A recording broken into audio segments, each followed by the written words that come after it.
Captain Kim stood before the Galactic Council, shoulders straight despite the hushed laughter echoing through the massive chamber. The artificial gravity felt heavier today, or maybe it was just the weight of representing all of humanity in a room full of beings who saw his species as little more than clever animals playing at civilization. The council chamber stretched upward in a grand dome, with seats arranged in rising tiers populated by representatives of the 57 spacefaring species that made up the Galactic Alliance. Holographic displays hovered above each delegation, displaying their homeworld and species designation. Earth's blue-green sphere looked small compared to the massive gas giants and binary star systems claimed by other races. The Vexstar representative, a towering reptilian figure named Drax, leaned forward on scaled forearms. His mouth split in what passed for a smile among his kind, revealing rows of serrated teeth. The human delegation declines our combat challenge again. How disappointingly predictable, he rumbled, voice amplified through the chamber's acoustics. Perhaps your species should have remained on your little blue world. Several council members chittered or growled in agreement. The Khajiit representative clicked its mandibles in what Kim had learned was their equivalent of laughter. Kim maintained his composure, eyes forward. 6 months as Earth's ambassador had taught him that showing any reaction only encouraged them. We prefer to resolve territorial disputes without bloodshed when possible, he replied evenly. Without bloodshed? The chamber erupted in mockery. The Tarn delegation's translator couldn't keep up with their rapid hooting, but Kim caught phrases like prey thinking and soft species. Her species of prey animals playing at being spacefaring, called out Sub-Admiral Vrak of the Hegemony, his tusked face twisted in disgust. You evolved hiding from predators while the rest of us evolved as hunters. Kim felt his jaw tighten, but kept his diplomatic smile in place. Earth needed this alliance, needed the trade routes and technology exchange, even if it came with endless ridicule. Our evolutionary history gave us different strengths, he said. We value cooperation and innovation. You value staying alive at all costs, interrupted Councillor Drax. There is no honor in that. The council leader, an ancient being from a crystalline species, chimed a small bell. The human petition for expanded mining rights in the Tau Ceti system is denied due to prior Vexstar claim. Combat challenge was offered as alternative resolution and declined. Matter closed. Kim bowed slightly and stepped back from the central platform. Another day, another diplomatic failure. The council didn't respect species that wouldn't fight for what they wanted, and humans, lacking the natural weapons, thick hides or overwhelming strength of other races, couldn't win the ritual combats the council favored for settling disputes.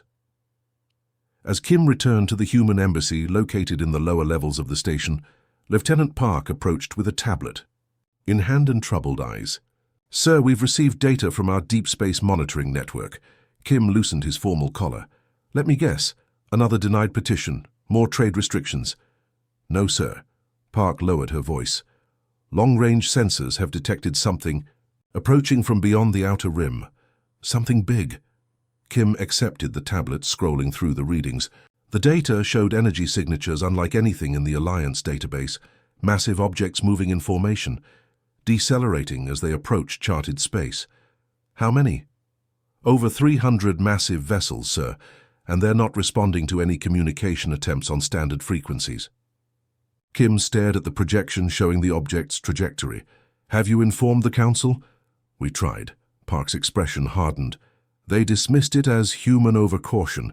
Councillor Drax suggested we were attempting to distract from our failed petition. Kim looked back at the data, a cold feeling settling in his stomach. Throughout human history, being cautious, being afraid when appropriate, had kept their species alive. The council races, evolved as apex predators on their respective worlds, considered fear a weakness rather than the survival tool it was. Keep monitoring. Pull in data from all our outlying stations. Kim straightened his shoulders. And prepare briefing materials. When whatever this is gets closer, the council will need to listen, whether they want to or not. As Kim looked out the embassy viewport at the glittering ships of the Alliance fleet, he couldn't help wondering if the quality they mocked most about humans, Their caution, born from millennia as both predator and prey, might soon prove more valuable than all the natural weapons and warrior traditions in the galaxy, because something was coming. And unlike the Council races, humans had extensive experience recognizing threats before they arrived and surviving them. 2 weeks after detecting the mysterious fleet, the human embassy on Galactic Station Prime had transformed into a makeshift command center. Screens covered the walls, tracking the approaching vessels that now had a name: the Void Harvesters. "They're called the Void Harvesters," explained Professor Lee, pointing to the holographic display showing massive, crystalline vessels that resembled jagged mountain ranges drifting through space. Her fingers traced the strange geometries that seemed to defy conventional engineering. "Ancient records mention them. They consume entire biospheres." Admiral Song leaned closer to the projection. "What records? The Council database has nothing." "On them. Not Council records," Lee clarified, pulling up fragmented text in a dozen alien scripts. "These come from extinct civilizations, species that never joined the Alliance because they were gone before it formed. My team found scattered references in ruins across 17 worlds." Captain Kim frowned. "And all these extinct species mentioned the same thing?" "Yes. A fleet of crystal ships that arrived without warning, stripped planets of all organic matter, and moved on." Lee's voice grew quiet. "Based on geological evidence, we believe the last appearance was roughly 8,000 years ago, before any current Alliance race achieved spaceflight." The room fell silent as the implications sank in.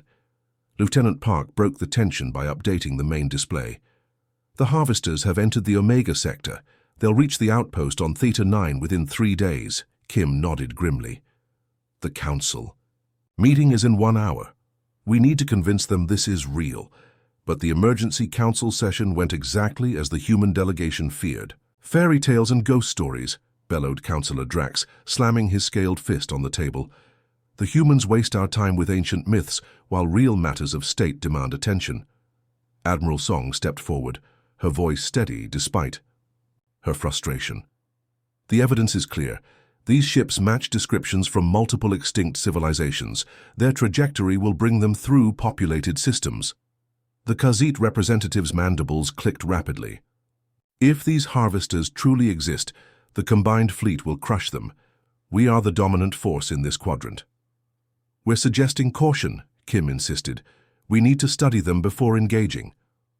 "Of course you suggest caution," sneered Sub-Admiral Vrak. "When have humans ever suggested anything else?"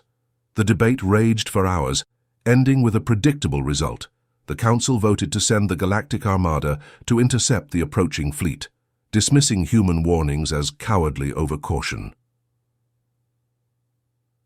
3. Days later, Kim and his team watched in horror as the first contact unfolded.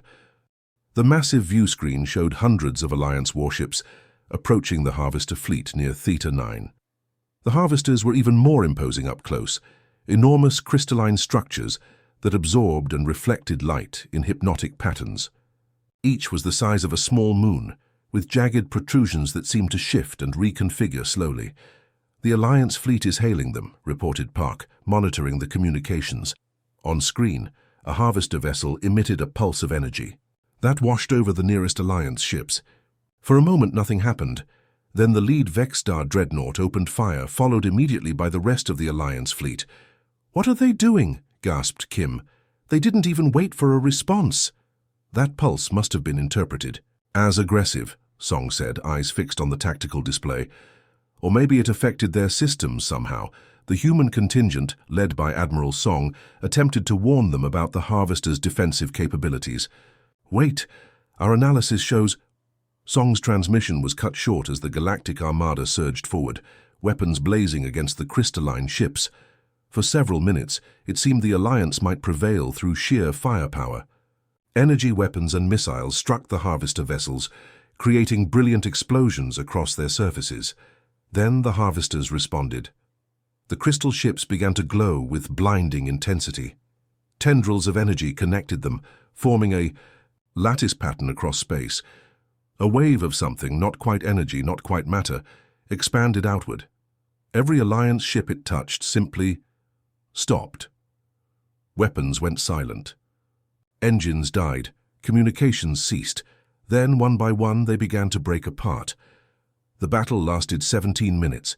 When it ended, thousands of ships were reduced to floating debris. The Council races, unaccustomed to defeat, began abandoning outer colonies in panic. Theta 9 is sending distress calls, Park reported, her voice shaking. The colony has 30,000 civilians.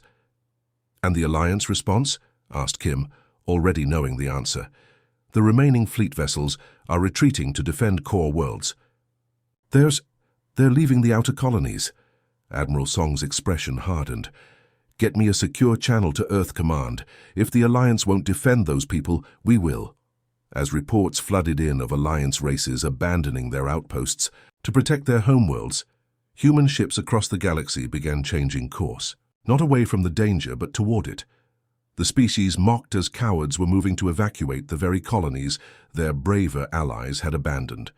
The first transport ships can reach Theta 9 in 16 hours, Kim said, studying the deployment plan. If we're fast, we can get everyone out before the harvesters arrive. And if we're not fast enough? Asked Lee quietly. Admiral Song looked at the tactical display showing human vessels, smaller and fewer than the mighty Alliance fleets, racing toward endangered colonies. Then we'll do what humans have always done, she replied.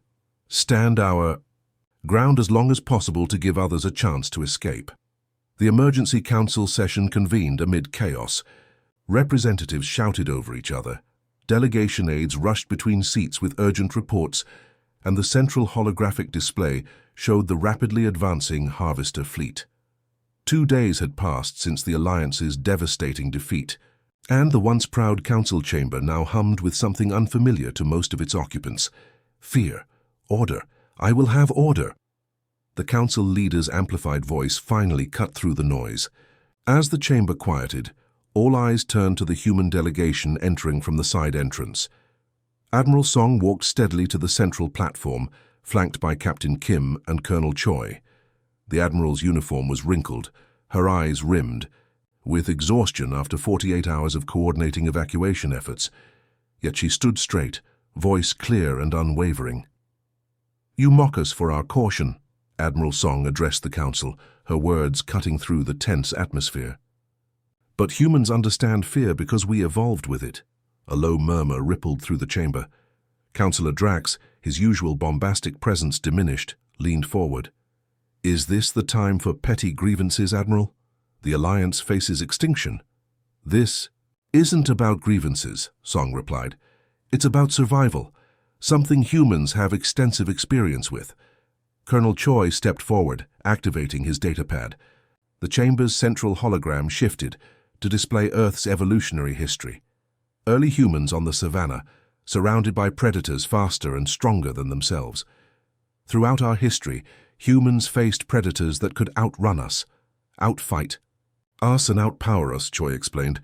We weren't the strongest species on our planet. We weren't the fastest. We had no natural armor, no claws, no venom. Images flashed of ancient humans using simple tools, working in groups, setting traps rather than confronting threats directly. We survived not by being fearless, but by respecting threats and planning accordingly, Choi continued. We learned to observe, to anticipate danger, and to prepare for it. The council chamber remained unusually silent. Even the most warrior-proud species were paying attention now. Your warrior codes tell you to charge forward, continued Song, gesturing to the battle recordings that showed the Alliance fleets. Disastrous frontal assault. Our history taught us to observe, adapt, and overcome. We don't lack courage, we have perspective. Captain Kim brought up new tactical displays, showing the Harvester fleet's movement patterns. We've been analyzing their behavior since first contact. They're methodical, moving in predictable patterns. They don't pursue fleeing ships. They simply continue to their next target. Cowardly thinking, muttered one of the Tarn representatives, though with notably less conviction than usual. Running away. Strategic withdrawal, corrected Colonel Choi. There's a difference. One is panic, the other is tactical. Our ancestors didn't survive by fighting battles they couldn't win. They survived by choosing their ground carefully. Admiral Song nodded to Kim, who who pulled up footage from Theta 9. The Council watched as human transport ships landed in the colony's main square, organizing evacuations while smaller military vessels ran interference, drawing Harvester scouts away from the civilian ships. While Alliance forces retreated to your homeworlds, Song said quietly, human ships have evacuated 14 colonies, including 9 non-human settlements abandoned by their own governments. The chamber erupted again, but this time with defensive shouts and accusations rather than mockery. "We had no choice," cried the Khajiit representative. "The defense of the homeworld takes priority." "We always have choices," replied Song. Humans chose not to leave anyone behind. She brought up a new tactical display, showing the Harvester fleet's projected path toward the core systems. The Harvesters will reach the Procyon sector in 5 days, the Sirius junction in 12, and the core systems within 30. If we continue with direct confrontation, we will lose. "Then what do you propose?" asked the Council leader, crystalline form shimmering with tension. "Surrender? Running away until there's nowhere left to run?" "Neither." Admiral Song's eyes moved across the chamber, meeting the gaze of each Council representative. "We propose fighting, but fighting smart." Colonel Choi expanded the tactical display. "The human fleet is smaller than the combined Alliance forces. We can't win through superior firepower, but we've been developing alternative strategies." The display showed simulations of smaller vessels performing hit-and-run attacks, targeting specific points on the Harvester ships rather than attempting to destroy them outright. "We've identified potential weak points in their lattice energy network," Choi explained. "If we can disrupt their coordination rather than trying to overpower them, we might be able to isolate individual vessels." Captain Kim stepped forward. "Additionally, we've observed that the Harvesters pause operations during specific radiation bursts from certain types of stars. We believe we can use this to create temporary safe corridors for evacuation and strategic positioning." The Council chamber had fallen completely silent. These weren't the glory-seeking battle plans they were accustomed to. This was something else entirely. "Your plan lacks honor," said Councillor Drax, though his usual contempt was absent. "Maybe," Admiral Song acknowledged with a slight nod, "but it gives us a chance. Throughout human history, we've faced overwhelming odds, plagues, climate disasters, stronger enemies. We survived because we adapted." She looked around the chamber. "Your species evolved as apex predators. You never needed to fear anything on your homeworlds. That worked well, until today." Professor Lee, who had been quietly monitoring data feeds at the side of the chamber, stepped forward. "The Harvesters have consumed another system. Telemetry indicates they're accelerating toward the Procyon colonies." Admiral Song turned back to the Council. "We don't have time for debate. Human ships are already implementing these tactics to slow the Harvester advance and evacuate civilians in their path. You can join us with a coordinated strategy, or you can continue with frontal assaults that have already proven ineffective." The Council leader's crystalline form pulsed with internal light, a sign of deep thought among its kind. "What would you have us do, Admiral?" Song nodded to Colonel Choi, who expanded the tactical display once more. "First, we need to reorganize the Alliance fleet into smaller, more maneuverable strike teams. Then we need to establish a defense-in-depth strategy rather than a single line." As the human officers outlined their plan, not based on glorious confrontation, but calculated asymmetric warfare, the once mocking Council listened with new respect. Perhaps they were beginning to realize there was more than one kind of courage. The Tui. Evacuation of Outpost Theta was chaos when Commander Kang's ships first arrived. The human support vessel Phoenix settled into orbit above the small mining colony, where 3,000 civilians, mostly families of Vexstar and Khajiit miners, had been abandoned by their governments. Commander Kang stood on the bridge, watching the planet's surface through the main view screen. Theta was a dust ball with barely breathable atmosphere, but its mineral deposits had made it valuable enough to colonize. Now those same minerals weren't worth dying for, at least according to the Alliance leadership. Harvester scout ships detected at the edge of the system, Lieutenant Yoon reported from the sensor station. Her fingers flew across the display, tracking multiple contacts. "Estimated arrival time, 3 hours. Kang nodded. "Status of the evacuation?" First transport is loaded and ready for departure. Second and third are still boarding. At current pace, we need at least 5 hours for complete evacuation. Kang studied the tactical display. 5 hours they didn't have. Deploy the Firefly drones, have them mimic transport signatures, and lead the scouts away from the evacuation corridor. On the planet below, human soldiers helped alien families board the transports. Many of the Vexdar, a species that had openly mocked humans at every council meeting, now looked at their human rescuers with confusion. "Why are you here?" asked an elderly Vexdar, clutching a small case of belongings. "Your kind owes us nothing." Corporal Jin, who had been helping organize the boarding queues, paused. "No one should be left behind," he said simply, guiding the elder toward the waiting transport. The Vexdar's inner eyelids blinked rapidly, a sign of emotional distress in their species. "Our own fleet abandoned us, said we were expendable outliers." Jin shook his head. "Not to us."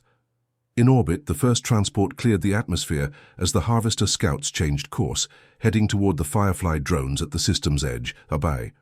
"Distraction is working," Yoon reported. "But they'll realize they're chasing decoys soon." Kang tapped the ship-wide comm.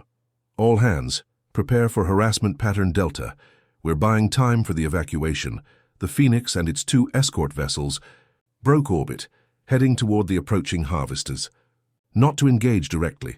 The battle at Theta 9 had proven that was suicide. But to draw attention, to confuse, to delay. The human ships danced at the edge of the Harvester's sensor range, appearing and disappearing, using the system's asteroid belt for cover. Every minute they kept the Harvesters occupied was another minute for the transports to escape. "Second transport is away," came the report from the surface. "Third is fully loaded and preparing for liftoff." On the bridge of the Phoenix, Lieutenant Yoon looked up from her console. "Commander, the alien transport vessels are clear." Kang nodded. "Begin harassment pattern Delta. Draw their attention while the civilians escape." The Phoenix darted from behind a moon, weapons firing not to destroy but to distract. The crystalline Harvester ship shifted, energy tendrils reaching toward the human vessel. "Evasive maneuvers," ordered Kang. "Keep them focused on us." For the next hour, the human ships played a deadly game of hide-and-seek with the Harvesters, drawing them away from the evacuation route. When the third transport finally signaled its jump to hyperspace, Kang allowed himself a small smile. "All civilians evacuated. Mission accomplished." "Harvester main fleet entering the system," warned Yoon. "We need to leave now." "Plot jump coordinates to the next evacuation point," Kang ordered. As the Phoenix prepared to jump, he looked back. At the view screen, the Harvesters were already descending toward the now empty colony. Whatever they wanted from inhabited worlds, they would find only abandoned buildings here. Another small victory. Across 12 systems, similar scenes played out. Human ships rescued abandoned colonies and deployed hit-and-run tactics against the Harvesters. The Galactic Council watched in confusion as the cowards of the galaxy willingly placed themselves in harm's way. On the Alliance military headquarters, Admiral Song studied reports from the evacuation efforts. 73 outposts evacuated, estimated 120,000 civilians rescued. Captain Kim looked up from his own reports. "The cost has been high. We've lost 17 ships." "But no civilians," Song replied. "That's what matters." A commotion at the entrance to the command center drew their attention. A delegation of Vexdar officers, led by Sub-Commander Thrax, son of Councillor Drax, entered. Their usual arrogance was notably absent. "Admiral Song," Thrax began, his voice lacking its usual contemptuous edge. "My father sends his appreciation for your rescue of our people at Outpost Theta." Song nodded acknowledgement. "Your people are safe at Centauri Station." "Yes." Thrax seemed to struggle with what to say next. "We have observed your tactics against the Harvesters. They are effective." "They keep people alive," Song replied. "That's what matters." "The Council has been monitoring your operations," Thrax continued. "Your ships are small, your weapons inferior to ours. Yet you have evacuated more civilians and inflicted more damage on the Harvesters than our main fleet." Kim stepped forward. "Because we're not trying to win through strength alone. We're using what we have effectively, My father wishes to know if Thrax's scales shifted color slightly, a sign of discomfort. If you would be willing to share your tactical data with the Alliance fleet. Song and Kim exchanged glances. After months of mockery and dismissal, the request was unexpected. Of course, Song said finally, this isn't about who gets credit. It's about survival. The tactical center became a hub of activity as human officers began sharing their strategies with Alliance commanders. The hit-and-run tactics, the use of radiation shadows to hide ships, the coordinated multi-vector attacks that confused the Harvester's targeting systems, all techniques born from a species that had evolved understanding they weren't the strongest, but could be the smartest. As the knowledge transfer continued, reports arrived from the front lines. Alliance ships were adopting human tactics, breaking into smaller groups rather than forming massive battle lines. The Harvester advance was slowing. It won't stop them, Professor Lee cautioned, studying the latest sensor data. But it's buying. Give us time to evacuate more worlds, Admiral Song nodded, and to prepare our final defense. Where? Asked Thrax. Song pulled up a star chart, highlighting a small blue-green planet. Earth, she said. We make our stand at Earth. Across the galaxy, the Alliance fleet was beginning to change its approach, learning from the humans they had once despised. But the Harvesters continued their inexorable advance toward the core systems. The final confrontation was coming, and despite all their efforts, no one knew if any species would survive it. Earth's defensive perimeter hummed with activity as Admiral Song walked the observation deck of Orbital Command Station Alpha. Below, the blue-green planet seemed peaceful, its swirling cloud patterns betraying nothing of the crisis at hand. But in orbit, the largest concentration of human ships ever assembled formed a protective shell around humanity's homeworld. 2 months had passed since first contact with the Void Harvesters. 2 months of evacuations, hit-and-run battles, and desperate analysis of the enemy's patterns. 2 months that had changed the balance of power in the galaxy in ways no one could have predicted. Status report, Song called as she entered the command center. Colonel Choi looked up from the holographic display. The outer sensor net has detected the Harvester fleet. They'll reach our defensive perimeter in approximately 6 hours. Song nodded grimly. And our forces? All ships are in position. The new shield modifications have been implemented based on our observations of Harvester energy patterns. Civilian evacuations to the underground shelters are 93% complete. Song studied the tactical display. The human fleet, nearly 4,000 vessels of varying sizes, seemed pitifully small compared to the approaching Harvester armada. It was humanity's entire space-capable military strength, gathered for one desperate stand. Any word from the Alliance? Captain Kim shook his head. Nothing since their forces withdrew to their respective homeworlds 3 days ago. Song wasn't surprised.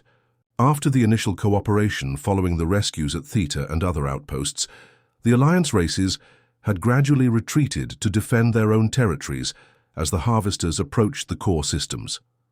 The brief moment of unity had faded as each species prioritized their own survival. We expected this, she said quietly. We plan accordingly.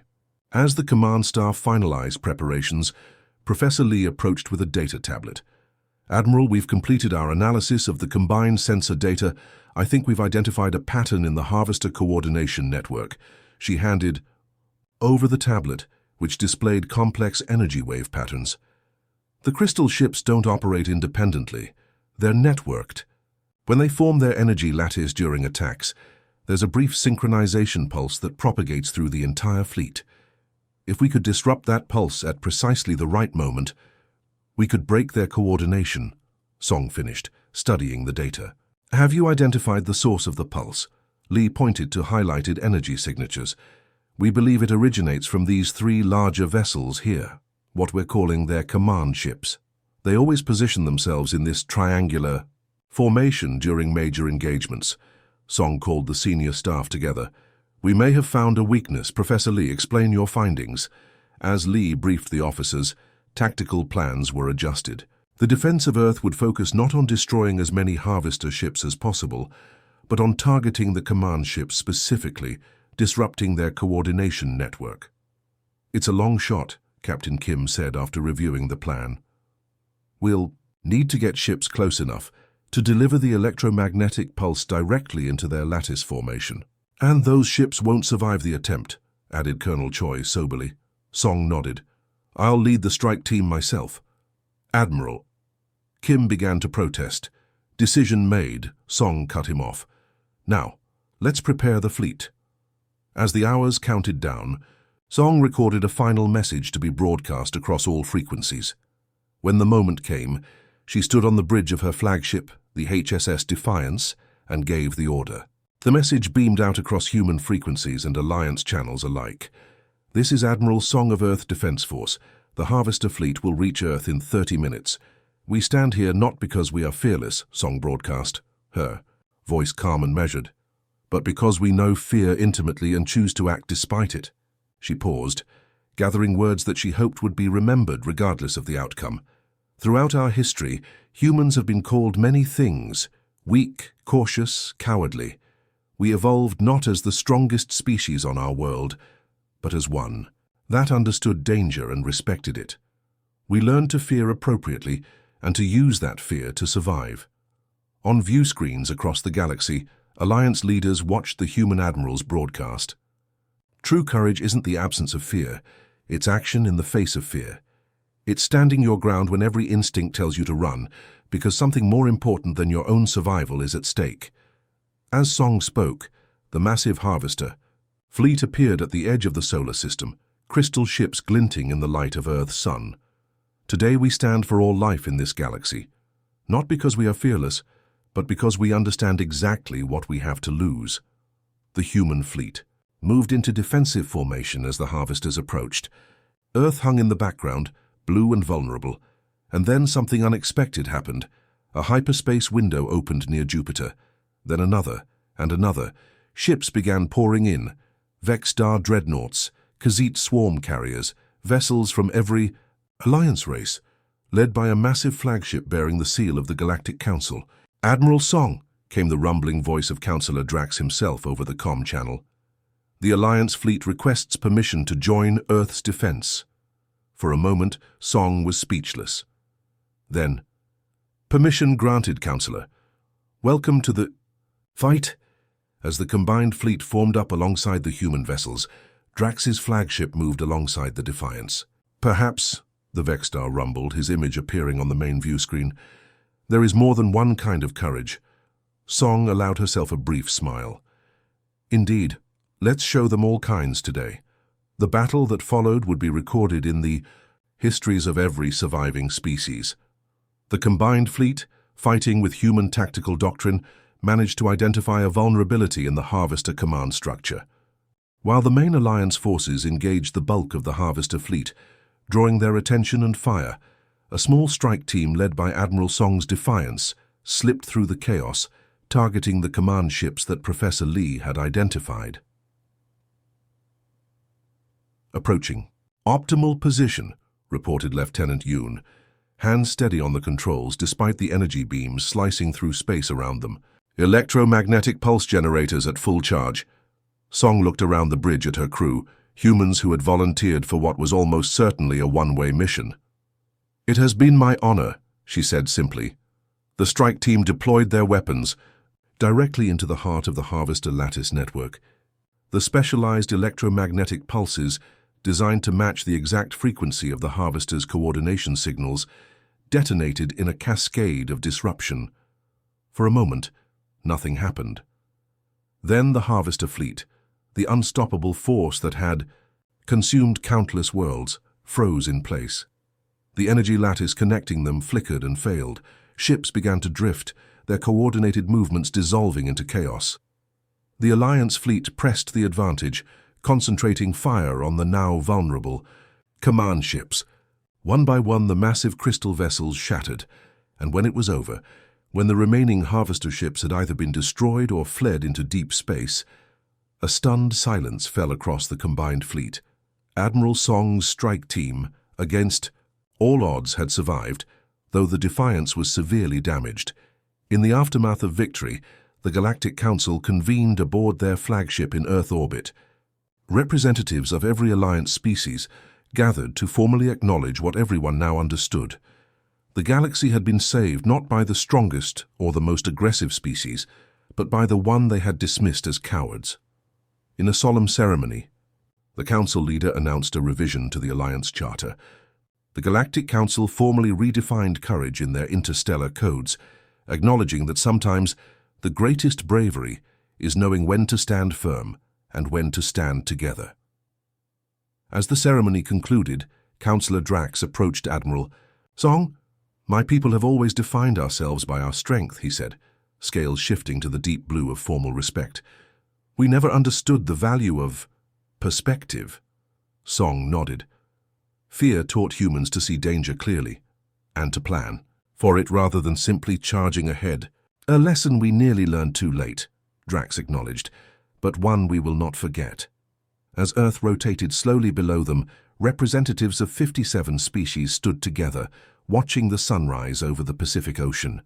The homeworld of the species they had once mocked as cowards had become the rallying point that saved them all. The galaxy would never be the same.